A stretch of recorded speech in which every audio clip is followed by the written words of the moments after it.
Bienvenue dans cette vidéo un peu spéciale. Aujourd'hui, je vais répondre à vos questions. Je vous ai envoyé un email pour vous proposer de me poser directement vos questions, que ce soit du pro, du perso, de ce que vous voulez.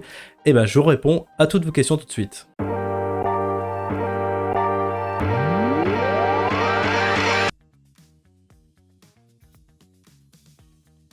Alors j'ai quelques questions un peu perso-pro, donc je vais y répondre. La première question que j'ai, c'est comment en es-tu arrivé jusqu'ici? Quel est ton parcours? Alors déjà, arrivé, je pense pas être réellement arrivé, c'est vraiment, je suis dans une évolution et actuellement, effectivement, je suis formateur ZBrush, ça me convient tout à fait et je suis très content. Effectivement, il y a eu une évolution pour vous expliquer tout d'abord, j'ai déjà fait quelques vidéos sur le sujet, mais je vais y revenir très rapidement, surtout pour ceux que ça intéresse. Quel est ton parcours? Effectivement, je viens pas du tout du sérail de la 3D à la base.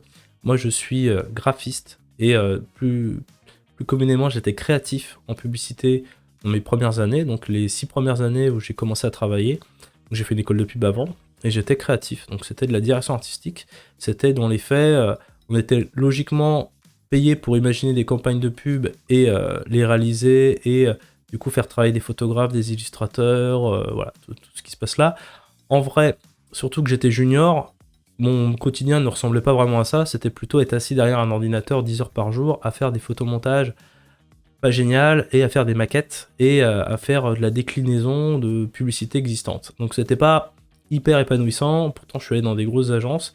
Alors j'aurais pu m'entêter, continuer et essayer de viser plus haut, mais voilà, moi c'est un peu compliqué quand je vois que j'ai un palier, que la souffrance est trop forte par rapport au plaisir que j'ai. C'est pas toujours, voilà. Donc pendant 6 ans j'ai fait ça, je me suis formé avec des gens très talentueux au photomontage, et ensuite j'ai voulu faire un break, donc je suis parti à l'étranger pendant 1 an, au Canada, plus précisément Montréal. Et j'ai fait de l'illustration, parce que du coup quand j'étais en publicité, j'avais souvent accès à des books d'illustrateurs et ça me donnait envie un petit peu. J'étais pas encore dans l'idée de réfléchir vraiment en termes financiers à l'époque, j'avais pas de famille, j'avais pas d'enfants, j'étais plutôt vraiment dans l'idée de j'ai envie de réussir des choses graphiques intéressantes, et je voyais ça un peu comme l'aboutissement de ma vie, c'était de faire vraiment, de m'épanouir dans mon art plutôt que d'être le cul sur ma chaise à faire des maquettes pour Intermarché. Donc c'était ça un peu l'idée. Et donc du coup pendant 1 an je me suis frotté un peu aux difficultés du freelancing au Canada. Quand je suis rentré, j'ai refait un petit peu d'agence de publicité parce que j'étais pas encore totalement sûr de mon choix. Et pendant ce temps-là, j'ai eu quelques mois, on va dire, un peu de calme, et je me suis lancé dans la 3D. Alors c'était vraiment par hasard, il n'y avait pas du tout la hype qu'il y a aujourd'hui sur les logiciels, c'était vraiment cantonné aux gens qui travaillent dans les jeux vidéo, tout ça, c'était pas grand public du tout. Pour se former, c'était en 2010, il n'y avait pas grand chose. Donc, je me souviens que je crois que j'avais acheté un CD de formation, quelque chose comme ça, et j'avais utilisé Cinema 4D, qui était, après plusieurs essais de logiciels différents, j'avais trouvé que c'était le logiciel qui était le plus sympa en termes d'interface. Et du coup, le but c'était de me dire, j'adore faire du photomontage, donc quelque chose de créatif, mettre, je sais pas, un éléphant dans une rue qui fait du vélo, c'était le genre de choses que j'aimais bien faire.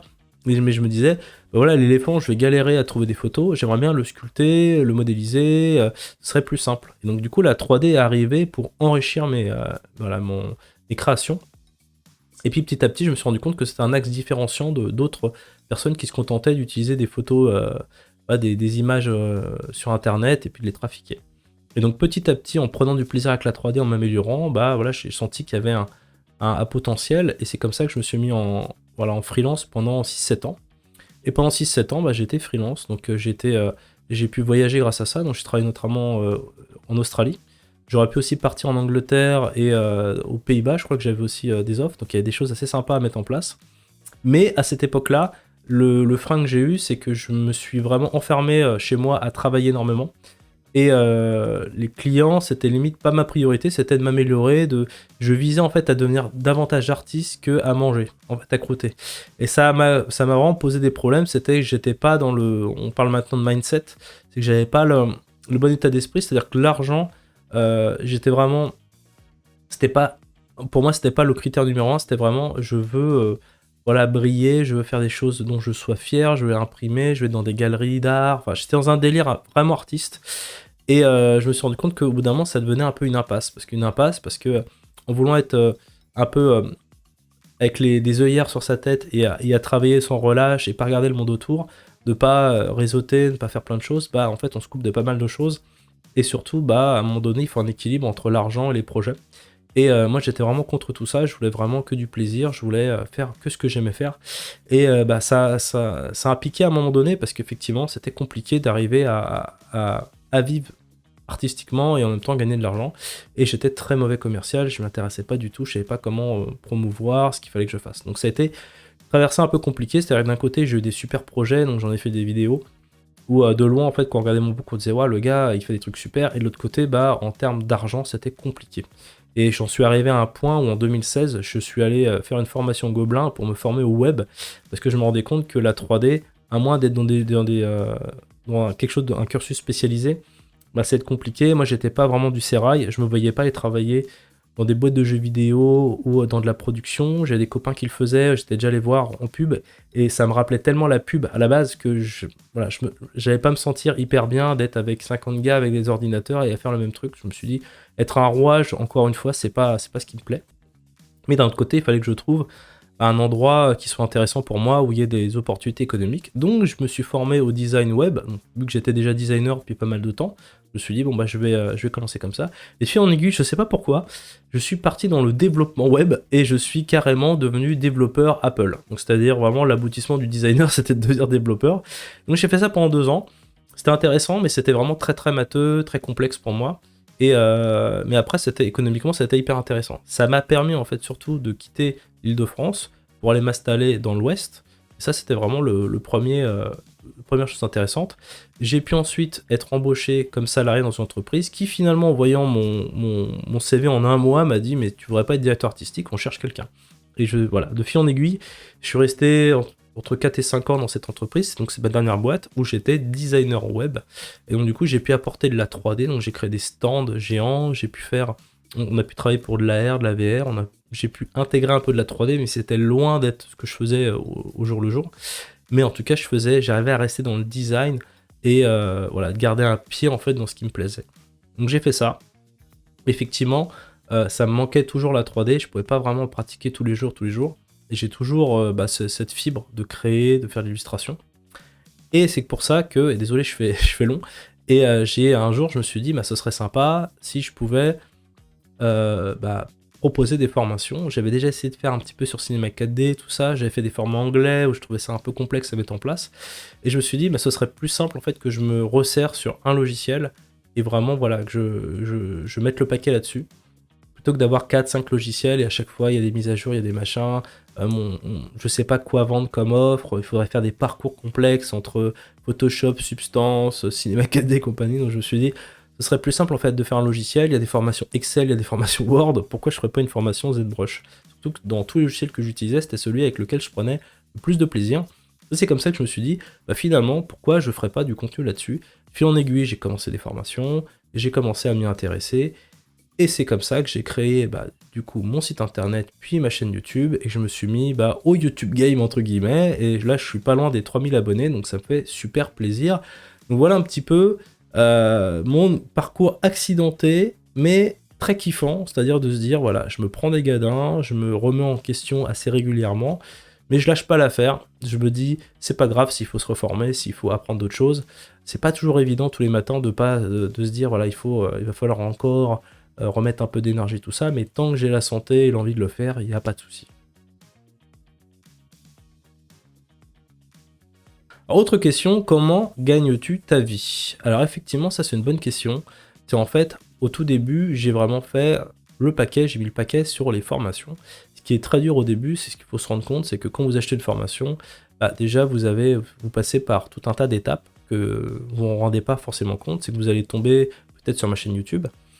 Mais déjà, quand on débute, il faut arriver à créer des vidéos sur lesquelles vous allez tomber. Il va falloir avoir une certaine notoriété pour que votre vidéo passe par-dessus celle des autres, ou que votre blog soit plus visible sur Internet. Donc tout ça, ça demande des compétences aux créateurs, qui vont au-delà en fait de la création de formation. S'il faut arriver à se faire voir dans un nuage de gens et de main levée, vous devez mettre la vôtre aussi. Achète plutôt mes formations, elles sont mieux. Et donc du coup, ça c'est la première chose, c'est en fait, je pense que je suis avant d'être artiste, je suis entrepreneur. Je vais vous expliquer pourquoi, parce que je pense que pour quoi que ce soit dans la vie, que ce soit vendre des figurines, vendre des formations ou vendre des cachettes de pommes sur internet, il faut arriver à fédérer des gens, il faut arriver à se faire voir, et c'est pas évident. Et de plus en plus, ce sera de moins en moins simple, à fur et à mesure qu'il y aura de plus en plus de gens qui viennent, et d'articles, tout ça, on voit que c'est très saturé maintenant. Donc c'est ça la première des choses. Alors quand je vais répondre à la question comment gagnes-tu ta vie, principalement par mes formations. Donc j'ai actuellement deux principales sources de rémunération. J'ai celle de mes ventes de formation personnelle, donc c'est celle historique. C'est-à-dire j'ai un catalogue de formation sur lequel régulièrement je fais des nouveautés où j'ajoute, où je retire. Donc j'essaye d'avoir un catalogue à jour. Donc ça c'est mes formations personnelles. Donc c'est aussi dans un but d'avoir des formations qui sont pas trop chères et qui me permettent de me rémunérer. Évidemment, ça a été un parcours de mon côté parce qu'au tout début j'étais parti sur des plateformes de vente de formation. Les plateformes c'est super, ça vous permet une exposition assez importante, mais c'est aussi des problèmes en cascade, c'est-à-dire moi ça m'est arrivé par le passé de faire un lancement d'une formation et le premier commentaire était très mauvais. Et je comprenais pas bien parce que pour moi ma formation était de qualité, mais c'est pas grave.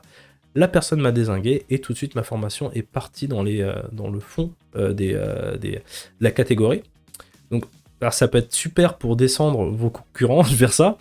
Moi ça m'a assez calmé parce que je me suis dit si je travaille un mois sur une formation et que dès la première journée elle disparaît, sans vraiment que je sache si c'est vrai ou pas, je puisse pas m'améliorer ou quoi que ce soit, c'est très très dur. Donc économiquement, c'était pas génial. Deuxièmement, il y avait aussi une limite en termes de vente, parce qu'il y a des plateformes qui, entre guillemets, mettent un prix tarifaire assez bas. Alors faut imaginer, pour vous c'est super, Udemy par exemple, vous avez l'habitude d'acheter des formations à 10-15 balles. À 10-15 balles, la plupart des formateurs vont pas en vivre, parce que ça veut dire qu'il faudrait vendre des milliers. Il faut être dans le top 1 des formateurs, généralement plutôt anglophones.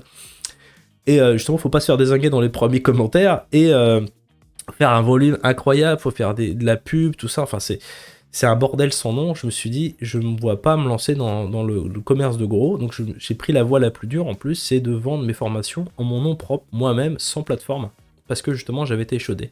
Donc c'est pour ça que je disais que c'est entrepreneur, c'est-à-dire on a sa formation, on a fait quelque chose de chouette, mais tant que vos clients ne l'ont pas acheté, ne l'ont pas vu, peuvent pas savoir si elle est bien ou pas. Donc vraiment tout le travail, c'est pas de créer la formation, c'est de faire déjà que les gens achètent votre formation. C'est vraiment ça le plus dur. Et donc là, on part dans quelque chose de complexe, c'est-à-dire faire un site rapide, bien foutu, que les gens ils aient envie en regardant votre page de lire les informations, de s'intéresser, que ça fasse sérieux, que vous ayez des preuves de crédibilité. Donc ça heureusement, ça faisait plus de 10 ans que j'étais dans la 3D, donc j'avais quand même ce gage de sérieux. Ma chaîne m'aide aussi à montrer je connais bien le logiciel, et j'ai fait du mentoring pour pas mal de plateformes au début aussi. Et donc du coup c'est comme ça que petit à petit j'ai développé mon réseau, mes formations. Donc j'ai toute cette partie là de formation, et j'ai aussi un partenariat avec Form2Fab qui est un organisme de formation principalement en ligne, mais ils font aussi des formations en présentiel qui sont spécialisées vraiment dans tous les logiciels autour de l'impression 3D, donc que ce soit Fusion, Rhino, voilà. Et donc du coup ils m'ont contacté il y a maintenant 2 ans pour créer tout un programme autour de ZBrush. Moi j'étais assez emballé parce que du coup c'était pas juste de donner des cours ponctuellement, ce qui m'était déjà arrivé par exemple chez tuto.com, mais j'étais aussi responsable du parcours. Donc c'est-à-dire que c'est moi qui ai créé entièrement le parcours de 12 heures. Donc vraiment moi c'est plus simple pour moi parce que les questions que les gens me posent dans le parcours, je ne peux que leur répondre parce que c'est moi qui ai fait les exercices, j'ai une liberté totale dans la création, donc c'est plus simple. Donc j'ai également cette source de revenus de formation, et j'ai plein de petites rémunérations à côté, que ce soit un petit peu d'affiliation.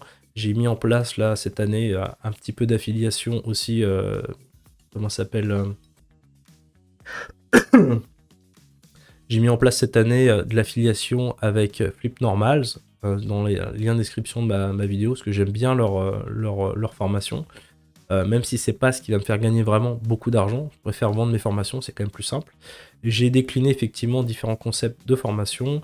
Voilà, c'est principalement, ça tourne autour de la formation. Je ne fais quasiment pas de freelance, et je ne travaille pas de mon métier de designer. Je ne fais pas de free de design. Je voulais vraiment être quasiment sur mes revenus que sur la formation. Alors des fois j'ai des questions un peu bizarres, alors désolé pour celui qui l'a posé. Est-ce que je peux avoir cette broche s'il vous plaît? Alors effectivement ça peut désorienter certaines personnes qui pensent que peut-être ZBrush est inclus dans la formation. Alors malheureusement non, je ne suis pas éditeur de logiciel. Si tu souhaites télécharger ZBrush pour l'essayer, moi déjà tu as 2 semaines d'essai, alors c'est un peu moins qu'avant avec Pixologic, l'ancien éditeur qui proposait un mois. Maintenant il faut que tu passes par Maxon, donc Maxon qui est un éditeur allemand qui a racheté Pixologic il y a 2 ans. Il va falloir que tu télécharges ce qui s'appelle une Maxon App, donc c'est un peu comme quand tu as le Creative Cloud d'Adobe, c'est-à-dire vraiment tu vas installer une appli et tu vas pouvoir directement lancer ZBrush dessus. Donc tu vas pouvoir bénéficier d'un essai de 2 semaines pour voir si ça t'intéresse ou pas. Et ensuite, il va falloir que tu payes généralement au mois un abonnement et tu vas pouvoir avoir accès à tout ça directement depuis le site. De toute façon, tu peux aller sur leur site directement, Maxon, tu as la version française et tu vas pouvoir télécharger ton ZBrush. Une question un peu plus pour les débutants, effectivement, il y en a certains qui peuvent se poser la question de comment j'affiche le maillage de mon objet. C'est assez simple, en fait, ça se trouve ici. Alors, sur mon interface custom, j'ai moins d'icônes, donc je vais reprendre une interface standard, donc je vais aller sur Restore UI, donc voilà, j'ai l'interface que vous devez avoir quand on lance le logiciel pour la première fois. Et ici, en fait, j'ai une petite option PolyF, donc on clique dessus, on va avoir l'objet qui est en couleur. En fait, simplement la couleur, c'est la couleur du polygroupe. Donc si je fais CTRL W, je vais changer de polygroupe, donc je vais changer de couleur avec. Donc ça, c'est pas ce qui nous importe, c'est qu'on voit en fait le maillage directement ici. Là, je vois que j'ai des subdivisions, donc si je vais plutôt par là, descendre mes subdivisions, voilà, on va mieux voir les polygones. C'est comme ça qu'on voit le maillage, donc avant et après.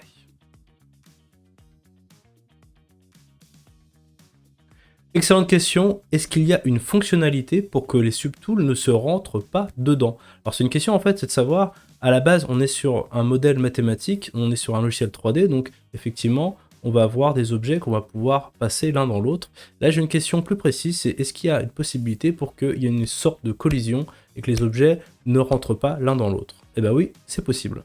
Et là il y a un petit hack en fait, c'est que de base on peut pas faire ça si on n'utilise pas de la dynamics. Donc la dynamics, en fait, c'est de la simulation. Et c'est comme ça, en fait, qu'on va pouvoir réussir à faire qu'un objet soit envoyé sur un autre. Alors, ça nécessite 2 choses. Il va falloir activer de la collision entre les objets et on va pouvoir utiliser notamment un outil qui s'appelle Transpose Close, qui est ici, donc qui ressemble à l'outil Transpose, qui est spécial. Et on va pouvoir le prendre et on va pouvoir le bouger. Alors, il y a 2 choses. C'est soit vous faites une simulation, par exemple, vous faites tomber un objet sur un autre. Donc là, comme ça, effectivement, ils vont pas rentrer dedans, ils vont taper, mais dans tous les cas, il va falloir faire de la simulation. Alors, je fais le plus simple directement avec ZBrush, avec cette brosse. Ce qu'on va faire, en fait, pour avoir exactement l'effet qu'on souhaite, c'est que je vais aller directement dans Dynamics, ici, et je vais activer, parce qu'en fait, là, si je bouge ma brosse, il se passe strictement rien. Je vais dans Dynamics, ici, et j'ai un bouton qui s'appelle Collision Volume. Donc, quand je clique dessus, en fait, voilà, il y a un petit temps de chargement, et en fait, ce qu'il va faire, c'est qu'il va analyser le volume d'un objet A et de l'objet B, donc on a du cube et de la sphère, je vais y arriver.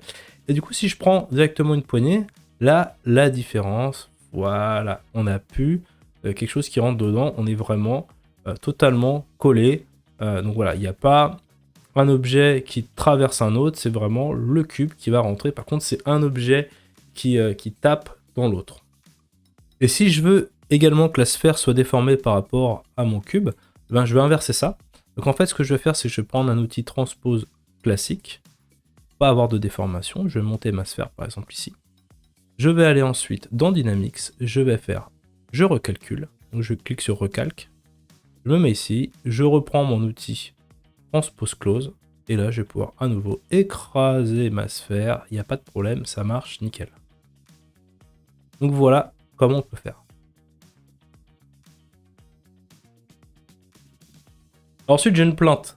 C'est écrit super formation, donc c'est ma formation gratuite. Et si je viens séparer un autre objet que celui déjà sélectionné, ce n'est pas expliqué. De plus, on ne sait pas si on peut ajouter une primitive ailleurs que le IML. Alors effectivement, c'est une formation gratuite. Je ne prétends pas expliquer l'ensemble du logiciel. Ça serait un peu compliqué et ce serait même très long. Si vraiment je devais expliquer tout le logiciel, je n'y parviens tout simplement même pas dans mes formations un mois, tellement il y a de fonctionnalités, tellement tous les mois c'est rajouté, il y a de nouvelles choses, ça n'arrête pas, donc c'est vraiment, faut faire un choix, c'est pédagogique, c'est comme ça, désolé, et du coup je préfère montrer vraiment ce qu'on utilise 90% du temps que les 5% restants. Néanmoins effectivement pour supprimer des choses, on va voir ça ensemble, c'est voilà, c'est dans les basiques, et on va voir aussi également si on veut rajouter une primitive, comment on fait. C'est parti. Donc je me retrouve sur mon exemple, si je veux ajouter tout simplement une primitive, j'ai ici le petit panneau Append. Effectivement, c'est pas toujours très clair. On va cliquer sur Append, on va arriver sur un menu, on va pouvoir sélectionner la primitive qu'on a envie. Donc par exemple, je vais en prendre une autre, je vais prendre le cône. Hop, le cône il apparaît ici. Faire attention, c'est que par défaut, il va pas nous sélectionner directement celui qu'on ajoute. Moi, j'aurais préféré qu'en ajoutant, je tombe tout de suite dessus, parce qu'il m'arrive souvent que je vais y bouger le mauvais. Donc je vais me remettre en transpose classique, et je vais aller sur mon cône ici. Voilà, et je vais pouvoir bouger mon clone. Mon cône, pardon, pas mon clone. Et si je veux le supprimer, je vais aller directement ici dans le petit bouton Delete. Donc effectivement, on a beaucoup de choses. Ça aurait été peut-être bien qu'il y ait une petite icône ou une couleur un peu différente. Si je clique sur Delete, voilà, il n'y a plus. Alors autre question, que penses-tu des IA qui modéliseront en 3D des objets? Est-ce que tu le vois comme un outil ou plutôt une menace? En fait, moi j'ai évolué pas mal sur la question. Effectivement, l'IA, quand j'ai découvert pour la première fois, notamment celui qui me concerne le plus, Midjourney, j'ai eu des sueurs froides, hein, franchement, parce que c'était mon métier il y a 10 ans de recevoir un brief, donc le prompt, entre guillemets, du client, d'exécuter, de faire une belle image, de la vendre, et puis de demander 400-500 € par jour. Et effectivement, là, Midjourney, pour 20 balles par mois, vous avez 4 propals toutes les 30 secondes, et des trucs assez incroyables. Donc c'est vrai qu'effectivement, je me suis dit, bon, je sais que de toute façon, on est sur des métiers jeunes. Le métier de freelance 3D, ça devait avoir 10 ans maximum, ou 15 ans. Donc faut pas s'attendre en fait à ce que des métiers jeunes meurent vite. En fait, ça, c'est la première des choses que je me suis rendu compte. Un menuisier ou d'autres métiers ancestraux vont être beaucoup plus tranquilles que nous sur des métiers informatiques. Effectivement, vous allez certainement vous former sur un logiciel en particulier, et demain il peut complètement disparaître parce que voilà, il n'est pas essentiel. Il y a toujours un logiciel qui arrive, ou une nouvelle pratique, ou une nouvelle façon de travailler qui va faire que ça va faire beaucoup de dégâts. Donc premièrement, pour ça qu'en soi, je suis pas tant étonné que ça. Ensuite, sur l'IA, moi je le vois plus comme un assistant que comme vraiment quelque chose qui va remplacer les métiers. Alors je m'explique, c'est que je remarque en fait vraiment que ça ne remplacera pas notamment la culture graphique. Je me rends compte que des gens qui utilisent Midjourney, s'ils n'ont pas de culture graphique ou ne savent pas en fait exactement ce qu'ils veulent, ils vont soit être pieds et poings liés sur ce que leur propose Midjourney, mais ils vont avoir du mal en fait à donner des instructions, de la direction artistique, ce que j'appelle. C'est-à-dire que je pense que pour bien utiliser l'outil et faire des choses chouettes, il faut quand même des connaissances de lumière, il faut des connaissances de placement, il faut des connaissances même de stylisme, il faut quand même une culture variée pour donner des ordres et pour modifier. Pour moi, c'est comme un super assistant, quelqu'un qui travaille très très bien, mais il faut toujours pouvoir donner des ordres. Les ordres, c'est les prompts. Si vous ne savez pas bien passer des ordres, c'est que déjà vous n'avez peut-être pas la culture qu'il faut, donc c'est peut-être ça le frein. Ensuite, je ne suis pas naïf, effectivement, je sais que ça va supprimer des emplois, c'est ce que je vous disais, c'est inévitable, c'est comme un peu, je vois ça comme la photographie quand elle est arrivée. Pour moi, c'est exactement pareil, c'est qu'avant, on avait le réalisme, c'était les peintres avec de l'huile. Ils sont allés jusqu'à un niveau extrêmement élevé, c'est-à-dire vraiment de la technique, on avait vraiment l'impression d'avoir quasiment une photo, tellement c'était bien fait, mais ça prenait énormément de temps. Personne ne pouvait peut-être peindre pendant plusieurs jours pour arriver à un beau résultat. Et ça, voilà, ça demandait beaucoup de technique, beaucoup de savoir-faire, alors que quand la photo arrivait, très vite, en appuyant sur un bouton, quasiment on avait le même résultat. Donc c'est là où je pense que des gens qui étaient artistes, qui sont passés par des grandes académies pour apprendre à faire de la peinture, de portrait, tout ça, leur monde s'est écroulé parce que la photographie est arrivée.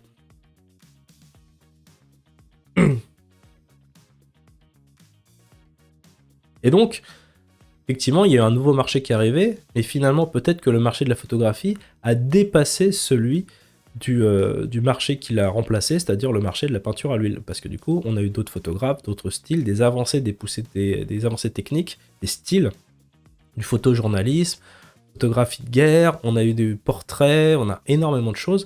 Donc voilà, on a eu d'autres choses qui sont arrivées et qui ont été, entre entre guillemets, pris par d'autres personnes. Peu de gens étaient capables de faire de la peinture à l'huile, plus de personnes étaient capables de faire de la photo, encore plus de personnes qui vont faire de l'IA parce que ce sera encore plus simple. Tout le monde peut générer un prompt assez facilement.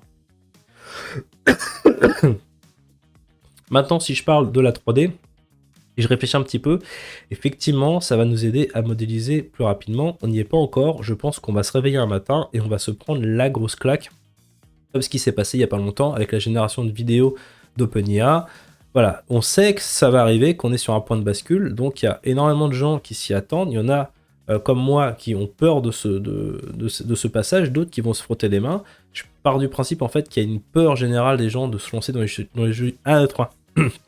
Je pense qu'il y a quand même une crainte des gens de se lancer dans les logiciels 3D, et à raison, parce que effectivement, c'est pas évident un logiciel 3D, il y a tout un tas de choses à apprendre, c'est pas simple d'arriver à créer un personnage de A à Z qui soit bien. Effectivement, si demain, sur ZBrush, on a une barre de prompt, et qu'on peut générer quelque chose, et commencer à s'en inspirer, et commencer à travailler sur une base propre, ce sera déjà pas mal. Après, en soi, on a déjà des bases mesh, donc déjà des personnages préfets, on a déjà de l'aide, on a énormément d'objets qu'on peut acheter sur Internet et déposer sur notre... Donc on peut déjà aller vite, en fait. Déjà, c'est pour ça que l'IA, pour moi, peut être un accélérateur encore plus, mais je pense que dans tous les cas, il va falloir, parce qu'on aura toujours des clients chiants, on aura toujours des impératifs, on aura toujours des clients qui vont nous dire, eh ben, finalement, je veux que le bras il soit beaucoup plus long, je veux ça, je veux ça, je veux ça, je veux ça, et dans tous les cas, vous serez obligé de faire des modifications, et il faudra toujours avoir une main dans le cambouis de la modélisation. Je pense que ce soit ZBrush ou d'autres logiciels, on va être obligé toujours d'avoir des compétences, on va devoir toujours connaître les classiques. Et l'IA, ce sera très bien pour une partie du travail, et puis pour d'autres parties du travail, il faudra quand même mettre les mains dans le cambouis encore, pouvoir modéliser, modifier ce qu'il nous propose. On n'aura pas toujours exactement ce qu'il nous faut, et peut-être qu'à un moment donné, ce sera plus rapide de modéliser quelque chose que vraiment de faire un prompt ultra précis, et d'attendre d'avoir 50 variations du même objet jusqu'à avoir quelque chose qui nous plaît, plutôt que de le faire nous-mêmes en fait. Il faut voir aussi... Est-ce que ça va nous faire gagner tant de temps que ça sur certaines choses? Je pense que dans tous les cas, il y aura des deux côtés, ça peut être un super starter, l'IA pour la modélisation 3D, mais il faudra toujours des compétences après pour modifier, changer à notre goût. Donc voilà, là-dessus, je m'inquiète pas trop, je pense que ce sera intégré comme Photoshop.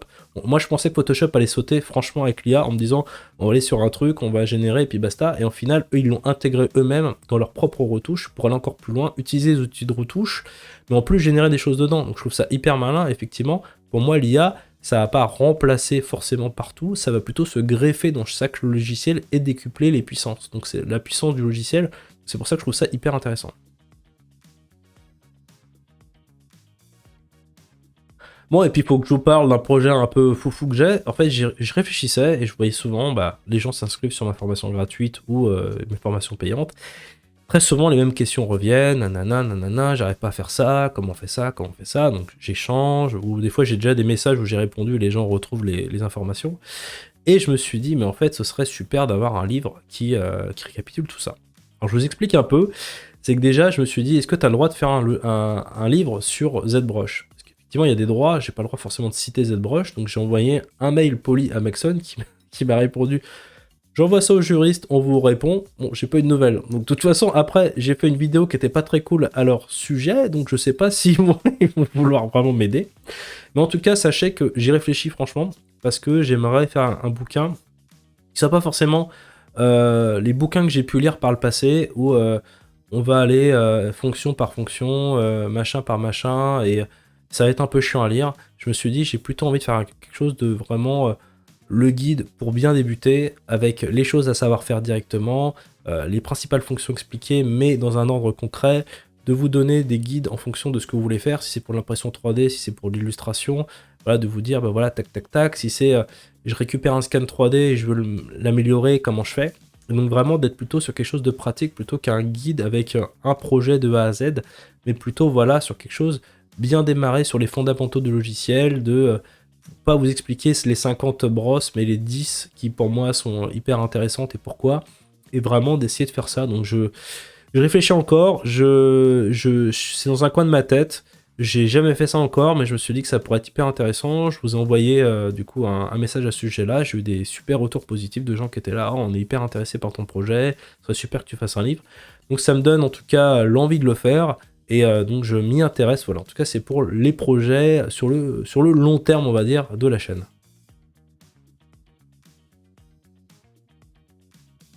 Je voulais faire aussi un petit récap de l'aventure Miniature Maker. Donc si vous nous avez suivi avec Dominique qui est imprimeur 3D et qui est également un de mes amis, on s'était décidé à faire une chaîne, donc en janvier 2023, qui a duré toute l'année. Et du coup, pendant un an, j'espère on vous a régalé avec des débats autour du monde de l'impression 3D. Donc c'était, on va dire, je pense à 80% sur l'impression 3D. Et on a essayé de tenir ce rythme-là. Et on s'est rendu compte à la fin que c'était pas évident quand même dans nos emplois du temps respectifs d'arriver à tenir cette cadence. Et effectivement, quand on est sur YouTube et qu'on veut durer et faire progresser sa chaîne, il faut tout le temps produire du contenu. Et je pense que sur la fin, on était un peu à court d'idées. Et moi, personnellement, j'avais un peu du mal à la fin à alimenter le sujet, parce que même si j'adore l'impression 3D et que ça fait, voilà, j'ai 3 imprimantes et je m'éclate, effectivement, j'étais peut-être moins passionné par le sujet que Dominique, et du coup, c'est vrai que dans nos échanges, j'avais un peu plus de mal à participer, parce que je pense que je suis maintenant plus catalogué dans le côté artistique, dans le côté marketing, et du coup, il y avait d'autres problématiques qui trouvaient moins d'écho sur la chaîne, qui intéressaient moins les gens aussi, et moi qui m'intéressais. Donc je me suis dit à un moment donné, comment on peut faire? On en a parlé ouvertement avec Dominique, et on s'est dit que ce serait mieux en fait que Dominique récupère la chaîne, qui va rester sur l'impression 3D, il va pouvoir poursuivre sur des formations. Voilà, par exemple, tout ce qui était formation pour son 3D, je pouvais pas trop l'aider, ni sur, là, il a envie peut-être d'évoluer aussi sur de la peinture, sur d'autres choses. Donc du coup, on a décidé ensemble qu'il récupère la chaîne, qu'il la transforme en Farmer Studio, donc il va vraiment continuer son aventure là-dessus. On va rester en collaboration sur pas mal de sujets, et moi, je voulais aussi remettre un peu d'impact sur ma chaîne, parce que je me suis rendu compte, voilà, en étant trop sur Miniature Maker, bah, je délaissais un petit peu ma chaîne, et j'avais pas envie, en fait, je voulais continuer à avoir des abonnés, continuer à soutenir mes efforts sur ma chaîne, c'était le plus important. Mais pour autant, moi je suis un incorrigible, j'adore me lancer des nouveaux défis, et donc si Miniature Maker est terminé, je commence à réfléchir à d'autres projets, effectivement, des projets peut-être moins chronophages, mais qui pourraient être quand même assez sympas. Je vous avais parlé il y a quelques mois, je réfléchissais à créer une plateforme, donc j'ai réfléchi à une plateforme autour des créateurs. Donc, au début, j'étais plutôt parti sur de la vente de STL et je me suis ravisé parce que je me suis rendu compte que ça allait être très compliqué de créer une plateforme intéressante parce qu'il y a plein d'enjeux en fait autour d'une plateforme de vente de STL, c'est-à-dire il faut gérer l'argent, la trésorerie, il y a tout le côté juridique, il y a tout le côté se faire connaître, arriver à avoir une masse critique de gens qui soient inscrits aussi bien pour acheter que pour vendre. Et je me suis rendu compte que par rapport à mon capital de départ, par rapport à mon expérience, par rapport à toute la sécurité qu'il faudrait sur le site, par rapport à tout l'investissement, ça va être compliqué en étant tout seul de vraiment partir là-dessus. J'ai pas une chaîne non plus avec 400 000 abonnés où j'aurai une force de frappe en fait en lançant ce sujet-là. Donc je me suis ravisé. Je réfléchis à une version plus light qui pourrait être intéressante pour vous. C'est-à-dire que là, dans l'idée, j'aimerais en fait créer un site sur lequel vous pouvez vous inscrire. Vous allez simplement avoir une sorte de portfolio. Vous allez pouvoir mettre vos créations. Et vous allez pouvoir mettre tous vos réseaux un petit peu sur lesquels les gens pourront cliquer et aller accéder à vos sites, que ce soit sur Cult, sur où vous vendez, Etsy et compagnie. Donc quelque chose d'assez joli, d'assez pratique, sur lequel vous pourriez éventuellement centraliser vos ventes, des analytics. Ça c'est très compliqué aussi parce que chaque site ne propose pas des paramètres pour récupérer ces informations-là. Donc au début je voulais faire un beau dashboard vous pourriez vraiment centraliser ce que vous faites sur différents sites. Et là, ça me semble compliqué d'avoir ce genre d'informations. Il y a plein de plateformes qui ne veulent pas les donner ou c'est compliqué. Donc je me suis dit, j'aimerais au moins faire quelque chose, voilà, une sorte d'annuaire sur lequel vous pouvez enregistrer ce que vous faites, de vous mettre sur une carte où vous allez pouvoir expliquer exactement voilà, quel type d'impression 3D, de créateur vous êtes. Donc je ciblais les créateurs, les imprimeurs 3D et les peintres. Et du coup de vous permettre de vous enregistrer, donc de gagner un petit peu en visibilité, et également de pouvoir, voilà, un peu comme un Facebook, avoir vos différents liens, et on peut vous retrouver en fait en cliquant dessus. Voilà, si ça vous intéresse, je vous en reparlerai de cette petite idée que j'ai. Et voilà, en tout cas, c'est quelque chose que j'ai envie sur lequel j'ai envie d'avancer pour l'année prochaine. Et je me suis gardé une petite question de moi pour la fin, c'était est-ce que tu aurais, c'est quoi le conseil que je pourrais vous donner si vous voulez vous lancer sur internet, si vous voulez vendre des formations, si vous voulez vous lancer dans la 3D. Dans tous les cas, je pense qu'il y a quelque chose qui m'a manqué moi pour une majeure partie de ma vie et qui vraiment fait la différence maintenant, je pense, c'est d'apprendre à se vendre et à vendre. Alors j'explique, je suis pas meilleur vendeur, je suis pas un commercial, même si j'avais fait un DUT là-dessus justement avant mon école de pub, et que c'était pas du tout, j'ai pas du tout cette mentalité-là.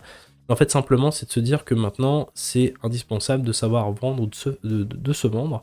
Et c'est pas si compliqué que ça. C'est que si vous allez sur Internet, sur Amazon, vous allez pouvoir trouver des livres autour justement de ce concept de comment on peut vendre, comment on peut mettre en avant son expertise, comment on peut découvrir la raison profonde de quelqu'un. Si tu vends une formation, il va falloir que tu vendes pas en fait la technique, mais plutôt que tu comprennes l'émotion que recherche la personne. Si une personne je le dis souvent, si une personne vient pour se former sur Excel, elle va pas venir se former à Excel, elle vient dans un but précis, c'est-à-dire devenir un meilleur comptable, pouvoir gérer ses finances, pouvoir aider sa famille. Il y a toujours une motivation derrière, si tu la trouves, c'est là où tu vas pouvoir mettre le doigt sur une problématique et ça va t'aider énormément pour convaincre la personne d'acheter, parce que dans tous les cas, même si tu fais un super produit, le plus dur maintenant, c'est d'arriver à le vendre aux gens, et ça peut être également dans le cas de ton CV. Il y a énormément de gens qui sont là, il faut arriver à montrer que tu es le plus sérieux, que tu comprends. Et se vendre, c'est exactement pareil, c'est-à-dire que tu vas pas aller dans une entreprise sans avoir lu un petit peu ce qui se passe dedans, d'avoir compris la problématique du poste. Tu vas pas simplement dire, bah voilà, je sais faire ça, et tu vas attendre que la personne te relance. Il va falloir aussi analyser ses besoins, et c'est exactement la même chose, c'est à chaque fois se projeter, se mettre dans la tête de l'autre, pour savoir c'est quoi. Est-ce qu'il veut juste une personne, ou il veut quelqu'un qui va vraiment l'aider, lui retirer 1 heure de boulot par semaine, qui va vraiment réfléchir, qui va pousser la boîte. Et c'est comme ça en fait que tu vas arriver dans tous les cas à tes objectifs, c'est d'arriver à aller un cran dessus que tout le monde dans la lecture de ce que veulent les gens. Ça c'est vraiment le truc qu'on parle d'empathie. Pour moi c'est vraiment mon conseil, c'est à chaque fois d'essayer de te mettre à la place de l'autre et de te dire pourquoi, qu'est-ce qui ferait que, si par exemple moi j'étais recruteur, qu'est-ce qui ferait que je succomberais à cette personne-là. C'est pas forcément parce qu'il est bien habillé, parce qu'il a une belle école, mais c'est qu'est-ce qu'il va dire qui va vraiment me toucher, qui va vraiment faire en sorte que je comprends. Et ça, c'est vraiment la clé pour vendre sur Internet, pour se vendre soi-même. C'est vraiment ça. C'est moi, pendant longtemps, en fait, j'étais vraiment dans le délire. Il faut que je fasse des très belles illustrations. C'est mon talent qui va faire. Et en fait, c'est pas vraiment le talent, en fait, qui fait. Des fois, on est surpris, on va avoir des gens qui ont l'impression de travailler moins bien que nous et qui ont plus de succès, parce qu'ils vont arriver à se mettre à la place des gens, ils vont réussir à les rassurer, ils vont réussir à les convaincre. Et ça, c'est vraiment quelque chose sur lequel il faut travailler, il faut pas se dire je suis pas né avec ces dispositions-là, il faut se dire au contraire, j'ai tout à apprendre. Donc c'est vraiment une façon de réfléchir qu'il faut vraiment déstructurer, se dire j'en suis capable, il faut vraiment que j'apprenne ces nouvelles compétences. Et là, il n'y a pas d'excuse, parce que sur Amazon, sur des podcasts, il y a énormément de bouquins, il y a énormément de choses pour se former à ça et être bon dans ce domaine-là. Donc en tout cas, je vous invite vraiment à faire un effort là-dessus, parce que c'est vraiment clé. Voilà, ce sera mon conseil.